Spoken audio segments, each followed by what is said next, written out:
ജമാഅത്ത് ഇസ്ലാമിൻ്റെ വിഷയത്തിൽ ഒരു അക്ഷരവും മറുപടി പറഞ്ഞിട്ടില്ല. കോൺഗ്രസും മറുപടി പറഞ്ഞിട്ടില്ല, കോൺഗ്രസ് നേതൃത്വവും പറഞ്ഞിട്ടില്ല. ഞാൻ 2-3 പ്രാവശ്യമായിട്ട് ആവർത്തിച്ചുകൊണ്ടിരിക്കുകയാണ്. ജമാഅത്ത് ഇസ്ലാമിയുമായി കൂടിച്ചേരുന്ന അസോസിയേറ്റ് അംഗത്വം കൊടുക്കുന്ന ഈ കേരളത്തിലെ UDF, അതിൻ്റെ കോൺഗ്രസ് ലീഗ്, ഇവരുടെ നിലപാട് എന്താണ്, ഞങ്ങളുമായിട്ട് ബന്ധപ്പെട്ട് എന്താണ് എന്ന് പറയാൻ സോണിയാഗാന്ധിയോട് ഇവിടെ പ്രിയങ്ക ഗാന്ധിയോട് നമ്മൾ ഇവിടുന്ന് പറഞ്ഞു, പല പ്രാവശ്യം ആവശ്യപ്പെട്ടു. അങ്ങനെ ഒരു കാര്യം ആലോചിക്കുന്നില്ല. എന്നിട്ട് വേറെ എന്തൊക്കെയോ ഇമാതിരിയുള്ള ചില കാര്യങ്ങൾ പറഞ്ഞിട്ട് തടി തപ്പി രക്ഷപ്പെടുകയാണ് ചെയ്തത്. UDF ഈ തെരഞ്ഞെടുപ്പിൻ്റെ ഭാഗമായിട്ട് നിരായുധരായിരുന്നു. അടിമുടി ഏതെങ്കിലും ഒന്നല്ല, ഒരായുധവും അവരുടെ കയ്യിലുണ്ടായിരുന്നില്ല. പിന്നെ ഈ പറഞ്ഞ പോലെയുള്ള കാര്യങ്ങൾ പറഞ്ഞിട്ട് ഒപ്പിച്ച് പോവുകയാണ് ചെയ്തത്.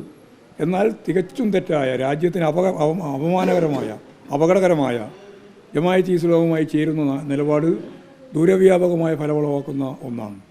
ഹിന്ദു വർഗീയവാദികളെയും ഭൂരിപക്ഷ വർഗീയതയും ന്യൂനപക്ഷ വർഗീയതയും പരസ്പരം തമ്മിലടിപ്പിക്കാനും അത് വഴി ധ്രുവീകരണം കൂടുതൽ ശക്തിപ്പെടുത്താനുമാണ് ഉപകരിക്കുക. അതിന് കൂട്ടുനിൽക്കുകയാണ് UDF ചെയ്യുന്നത്.